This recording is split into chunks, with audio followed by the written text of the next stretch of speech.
novo secretário assume a pasta em um dos momentos mais tensos do período recente na segurança pública. A situação se agravou após os casos de latrocínio que aconteceram em Porto Alegre.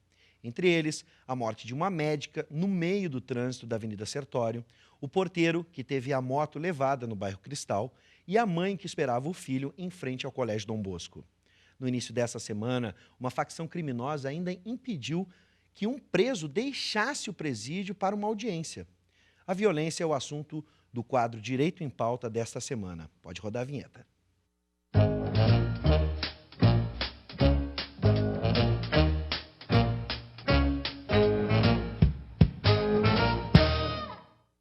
Os professores do curso de Direito da UBRA, Paulo Regis e Jorge Trindade, estão conosco e apresentam o convidado de hoje. Boa noite, professores. Boa noite a todos. Sejam bem-vindos. Boa noite. Bives, hoje nós temos o privilégio de contarmos com o delegado de polícia, Gustavo Bermudes da Rocha. Boa noite, delegado. Boa noite, professor. É uma satisfação participar do Direito em Pauta. Satisfação é nossa. Boa noite, satisfação é nossa. Professor Jorge Boa Trindade, noite. boa noite. Vamos entrar nesse tema Sim. Tormentoso, não é? Que é a segurança pública, violência e criminalidade.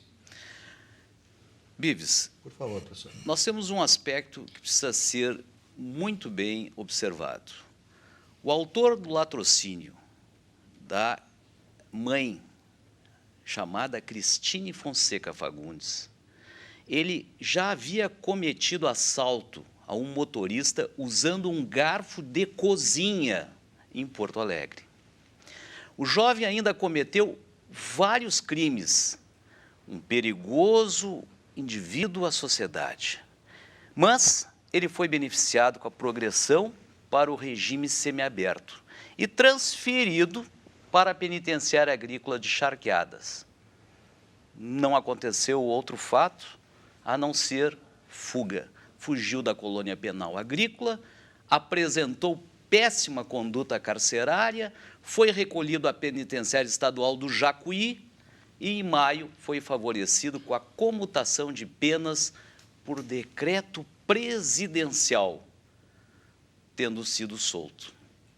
Delegado Gustavo Bermudes, esse caso podemos atribuir como resultante da impunidade no estado do Rio Grande do Sul? Não só esse caso, mas tantos outros que também não tomam, de repente, a mesma repercussão que este. Nós temos um problema gravíssimo, que é a impunidade, a ausência de espaço no sistema carcerário. Nós temos algumas interpretações legais que levam também esses indivíduos a ganharem a liberdade. E, obviamente, como o Instituto da Semiliberdade, que é um instituto muito em pauta hoje, ele tem a sua problemática, né? Ele permite que esse indivíduo volte antecipadamente ao convívio social sem estar, de fato, ressocializado. E, obviamente, vai voltar a delinquir. Delegado, diante da sua experiência e do êxito de várias ações policiais, nós lhe perguntamos: o que fazer para diminuir a criminalidade no Rio Grande do Sul? A segurança pública ela é muito delicada, é muito complicada, mas, de fato, a gente precisa de investimento. Investimento em pessoal. Estudos demonstram que, atualmente, a gente tem um déficit semelhante, o efetivo semelhante ao início da década de 80, enquanto a criminalidade cresceu de forma assustadora. Então, acho que, no primeiro momento, a composição do efetivo proporcionalmente. Investimento em equipamentos, tecnologia, isso traria para nós um resultado mais efetivo. Hoje, o que eu acho que é a sensação geral, falta de policiamento ostensivo. Então, a necessidade, isso talvez seja uma nova proposta trazida pelo secretário de Segurança, seja justamente essa: criar vagas no presídio e botar o policiamento ostensivo na rua. Mas aí nós não vamos estar trabalhando só na ponta de lá e a prevenção, delegado? Perfeito, raciocínio perfeito. Na verdade, estoura na segurança pública aquelas estruturas básicas inexistentes, onde o Estado é ausente, a criminalidade, obviamente, ela cresce. Em criminologia, tem uma frasezinha que eu acho fantástica. Pois não? Se numa rua escura se comete mais crimes do que numa rua clara, bastaria iluminá-la isso seria mais eficaz do que construir prisões. Delegado, Eu acho que é uma meia-verdade nisso. delegado e professor Jorge Bives. Ontem eu fui buscar minha filha no aeroporto, fui no fim da noite e já retornei no início da madrugada. Eu constatei uma viatura na ida e uma viatura no retorno, na Avenida Ipiranga. Da Zona Norte ao local onde eu moro, eu passo por vários bairros. Onde está a polícia ostensiva? Preventiva, sobretudo preventiva. Sobretudo. Exatamente. Onde está a Força Nacional? Essa é a pergunta. A Força Nacional está aqui desde o dia 30 de agosto. Onde ela está? Ou ela não atua de noite? Olha, para ser justo, ontem eu presenciei 2 carros da Força Nacional na Cidade Baixa, fazendo uma ronda ontem no fim da tarde. Né? Então, alguns identificaram em blitz, né, participando de blitz, e outros... Aí ontem eu vi policiamento, dá para se chamar... O delegado me corrige, dá para chamar de policiamento ostensivo na medida em que eles estavam circulando pelo bairro. Que horas? Por volta das 6 da tarde, às 18 horas. Eu retornei em torno de 1 e pouco da madrugada, que era o horário que chegou Nas o avião. proximidades do ginásio de Tesourinha, ali na Érico Veríssimo. Ou na madrugada não acontecem crimes? Na verdade, na madrugada há uma redução da circulação, mas os crimes continuam acontecendo, não na mesma proporção. Na verdade, a gente tem zonas quentes e horários onde esses crimes acontecem com maior incidência. Então, delegado, não daria para atuar nessas zonas quentes? Perfeito. Fazendo um trabalho de prevenção? Se eu sei que numa rua escura tem mais crime do que numa rua clara, não daria para iluminar a rua, trabalhar nesse foco e evitar o crime e a violência? Perfeito. Na verdade, existem esses mapeamentos pela Secretaria de Segurança. Acredito eu que com a Força Nacional, com a entrada de novos integrantes da Brigada Militar, da Polícia Civil, essas zonas sejam, ainda que paliativamente, preenchidas. Esse negócio é complicado. Eu preciso fazer uma rápida interrupção para convidar quem está em casa a fazer perguntas também e utilizar do conhecimento dos nossos especialistas, tanto na área do direito como na área da polícia mesmo, da segurança pública. Então você pode participar pelo 9588-2374, 9588-2374. Eu já trago uma questão do telespectador, mas antes, professor... Queria concordar com o delegado e com o professor Paulo Regis, porque isso realmente é uma questão muito complexa. Porque é verdade que numa rua escura se comete mais crimes do que numa rua clara. Mas nem todo mundo que passa numa rua escura obrigatoriamente comete delitos. Alguns sim, outros não. Então quer dizer que aí há uma predisposição do sujeito para cometer delitos. Claro que uma rua escura, uma zona de risco, aumenta, dá o gatilho para o ato violento e para a criminalidade. Exatamente. Delegado Bermudes, Nova York, uma cidade com 8 milhões de habitantes, conseguiu controlar a criminalidade. Prefeito Giuliani implantou uma política denominada de tolerância zero. Isso tem algum problema de replicar? Pode ter algum problema de direitos humanos? Como é que o senhor encara isso, por gentileza? São realidades distintas, mas, obviamente, o que foi positivo em Nova York pode ser adequado à nossa realidade, né? O que se fez lá, valorização dos policiais, aquisição de equipamentos, tecnologia, aumento de efetivo e, obviamente, uma legislação muito mais dura, muito mais pesada em relação a esses delitos, especialmente os mais graves, né? Porque a gente está cansado já de ouvir, não só eu, como os telespectadores e todos nós, o indivíduo, como o Thiago, pratica crimes já desde 2003, vem sofrendo condenações, vem cometendo crimes e continua em liberdade. Então, é um conjunto de ações que devem ser tomadas É nessa para que a questão gente que eu tenha quero uma tocar. Aqui eu redução. faço sempre o papel do telespectador, né, ou até mesmo daquele... temos telespectadores que entendem do assunto, são formados em direito, enfim, eles também sempre fazem com muita parte... propriedade. Muito obrigado, professor. O senhor que está dizendo. Né? Até que provem o contrário, eu fico com a opinião de um especialista. Mas outros especialistas que estão nos assistindo, como brigadianos, policiais civis, que estão nos assistindo agora e são especialistas também na área de segurança pública. Agora, a população em geral reproduz alguns, né, enunciados de um discurso que fala sobre a violência hoje em tempos modernos, né? Vamos entender, voltar umas casinhas. Quando a gente fala em impunidade, a pergunta seria, nós temos, tu estavas falando um conjunto, né? Onde é que ela reside, ou dá para elencar se ela reside em algum instrumento do Estado de uma maneira mais incisiva. Está no policiamento ostensivo, na falta de estrutura, essa impunidade, a polícia não prende, ou está nas leis que soltam, né, no sistema, aí temos especialistas, a legislação brasileira está defasada, se a gente puder entender isso, o sistema está sobrecarregado, o judiciário, para o juiz soltar, enfim, onde é que está essa impunidade, se a gente puder olhar de fora, o leigo que não entende? No Brasil hoje, como vocês interpretariam? Aqui temos duas áreas, mas que têm relação, proximidade. Quem está mandando hoje? Quem manda? É quem está no presídio central ou é a sociedade? Os valores não estão invertidos? Uma boa reflexão. Ontem houve um episódio que marcou profundamente a sociedade gaúcha. Uma pessoa não ia ser conduzida terça-feira, Sim, né? terça-feira. Corrigindo, terça-feira. Ele deveria comparecer ao tribunal do júri e não foi permitido o deslocamento dele. Então, essa é uma sociedade que nós estamos agora sobre a coação do sistema. Como é que o senhor encara isso, delegado? É uma situação bem delicada, porque envolve criminalidade organizada. E é justamente nesse foco que o DEIC se concentra, trabalhar com organizações criminosas.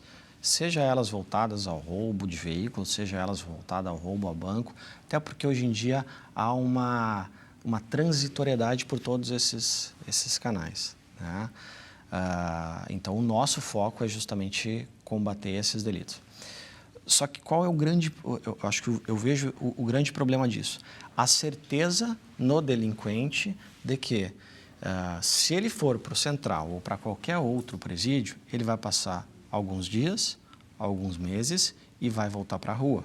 E vai voltar com alianças que até então ele não tinha, mas adquiriu nessa nova passagem pelo sistema prisional. Acho que todos aqueles elementos mencionados, todos eles fazem parte dessa consciência da impunidade. Sim.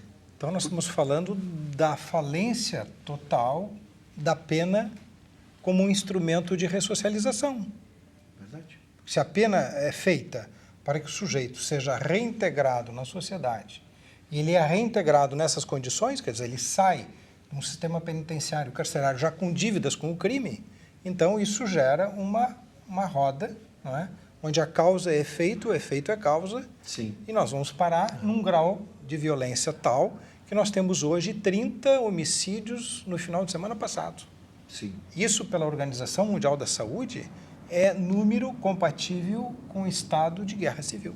Perfeito. É que eu quis reforçar essa questão da impunidade, porque a gente aí já entra na minha área. Todo dia a gente está noticiando o trabalho da polícia, do DENARC, do DEIC, estão todos trabalhando e prendendo. Ou seja, o volume é muito grande de prisões e tem crescido esse volume de prisões. E os juízes não, é que eles não estão reabilitando eu ninguém. acho que os juízes não soltam. Os juízes soltam nas hipóteses da lei. Pronto. Exatamente. Quer dizer, culpabilizar o judiciário porque houve uma liberação de uma prisão, o juiz obedece rigorosamente o comando da lei. Perfeito. E a polícia cumpre rigorosamente o seu papel. Agora, evidentemente que aí pode haver algum descompasso porque há um fracasso do sistema. Sim. Não é? Que é da nossa sociedade. Nem as leis, na opinião de vocês... As leis se adequam. O problema é que, sim, nós estamos numa sociedade, me parece, delegado, em que nós temos metas. As metas são iguais para todos. Uhum. Prestígio, riqueza, poder. Agora, os meios, esses aí não. Perfeito. Esses não são iguais para todos. Vamos atender os nossos telespectadores. Alguns estão participando com opiniões e aqui podemos analisá-las, né? Primeiro, o Anderson, né? Meu nome é Anderson, sou de Sapucaia do Sul. Um abraço para o Anderson, obrigado pela audiência. Tem uma questão para dar sensação de segurança. Primeiro passo, e no meu ponto de vista, né? Acabar com a Cracolândia que tem na volta da Secretaria de Segurança, próximo ali à rodoviária Zona Central de Porto Alegre. Vou seguir com mais uma. Pois é, amigos, César Schimmer, o omisso de Santa Maria, que tem 242 mortes, secretário de Segurança. Soa como piada, mais uma cuspida na cara da sociedade, da grande Sartori. Essa é a opinião do Alexandre Martini de Porto Alegre. Próximo, paramos por aí ou vamos para mais um? Tá, nós vamos analisar as próximas participações. Temos aqui opiniões, né, da nossa população, mas já dá para tirar algum tipo de análise do que o cidadão está pensando. O ex-prefeito de Santa Maria, e vamos deixar claro o seguinte, nós não estamos aqui colocando um lençol, uma coberta, não. O ex-prefeito não foi denunciado pelo Ministério Público. Isso é um fato. A avaliação técnica não denunciou o prefeito.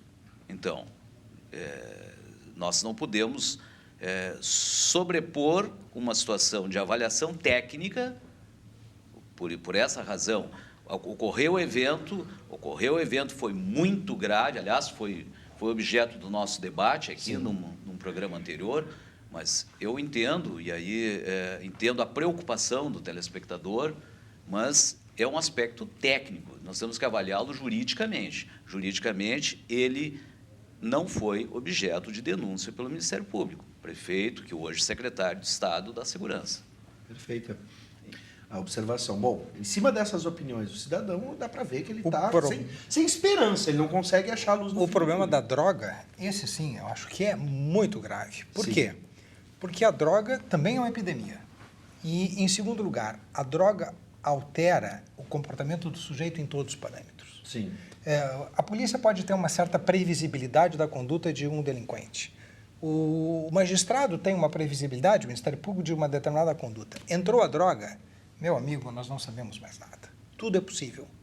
O sujeito mata por uma trouxinha de droga. A vida fica barata pela droga. A droga altera todo o panorama. E é isto que nos deixa realmente com uma sensação de grande impunidade, porque a droga é imprevisível. O sujeito pode usar a droga uma vez e ter efeitos daqui a 5 anos. Bom, posso fazer uma pergunta para o delegado a respeito dessa situação da Cracolândia, da diferença, né, do trabalho, por exemplo, da Cracolândia que envolve usuários. E ali a polícia, quando chega na Cracolândia, se depara com pessoas consumindo a droga, não especificamente traficantes, mas que podem, como o professor Vim, provocar crimes, gerar violência. E a gente tem facções em diversos pontos da cidade. E aí estruturadas, né? Uma estrutura rádio, de comunicação, entre outras tecnologias. Tem uma diferença, um combate numa Cracolândia para uma boca de fumo, tradicionalmente? Tem. São técnicas diferentes de trabalhos investigativos, que são aplicados em decorrência da circunstância da área. É interessante, o telespectador trouxe essa questão da Cracolândia, né? Uma zona quente que a gente está falando de consumo e uso de droga. Mas eu tenho zona quente no estado inteiro, no país inteiro, no mundo inteiro, né? A gente tem que verificar qual é a situação daquela zona de conflito, o que a polícia judiciária pode, obviamente, realizar, mas acredito que o efeito imediato ali, policiamento ostensivo, que é o policiamento preventivo. Eu vou evitar que as pessoas que, evidentemente, circulam por ali dia após dia, com a presença da polícia, aquilo começa a inibir um pouco o comportamento. Então, é um fator que a gente, obviamente, precisa trabalhar. Delegado Gustavo, hoje, a presidência do Tribunal de Justiça do Rio Grande do Sul se deslocou ao vice-governador do Estado, apontando como uma das prioridades para a solução desses problemas o término da construção da penitenciária de Canoas. Elencando, se o senhor pudesse colocar as prioridades, qual seria a prioridade para nós encaminharmos a solução dos problemas de segurança pública no Rio Grande do Sul? Qual a primeira situação? No meu ponto de vista, aumento de efetivo. E a questão das penitenciárias? Também colocaria em segundo plano. Mas o primeiro plano eu acredito que seja o aumento de efetivo. A gente está com efetivo. O senhor tem o efetivo, o senhor prende o indivíduo com aval do judiciário e leva para o mesmo local onde já estão resistindo, inclusive, comandando a sociedade lá de dentro? Eu vou pedir a interrupção para justamente colocar uma questão que estava sendo apontada ali, é sobre... O diretor, por favor, pode voltar naquele pergunta para onde estão indo, né? Eu queria saber, quem não mandou um nome ainda, eu já vou mandar um abraço para o nosso telespectador, mas ele pergunta exatamente, queria saber para onde têm ido os presos que já estão no presídio, ou até mesmo esses que estão sendo presos agora, nesse momento. É claro que essas medidas deveriam andar em conjunto, né? Sim, seria o ideal. Sim, claro. Só que um processo seletivo, seja para a Polícia Civil, Brigada Militar ou qualquer outra instituição, demora meses. meses. Processo de licitação, abertura do edital, toda a fase recursal. Uma turma, para entrar hoje na Academia de Polícia Civil, é 1 ano retroativo. Então, um edital que saia até o final desse ano, a próxima turma vai começar no final do ano que vem. Claro que agora foram chamados 200 e poucos alunos para a Academia de Polícia e serão mais 2 turmas de 200 e poucos alunos. Só que só nesse ano nós tivemos praticamente esse número em pedidos de aposentadoria. Então, esse processo seletivo ele tem que ser continuado. Ele não pode ter uma interrupção durante 3, 4 anos. E eu também acho, delegado, que está muito correto essa posição, mas o problema da pergunta do nosso... Guilherme de Porto Alegre. Guilherme está perguntando isso, para onde vão? Isso preocupa. Claro. Mas eu faria uma outra pergunta. Enquanto um vai, quantos vêm? Verdade. Isso a gente ouve nos adolescentes infratores, Sim. que estão aí recolhidos na fase. Digo, olha, pegaram a mim, mas enquanto vocês estão pegando a mim, lá no meu grupo está vindo mais 20. Verdade. Então a pergunta não é bem para onde vai, mas por que vem? Nós temos 2 pontas, né? Nós temos a origem do problema, que é um problema social, relevante, estudos realizados, e nós temos o extremo, que é a outra ponta. A outra ponta não tem eficiência.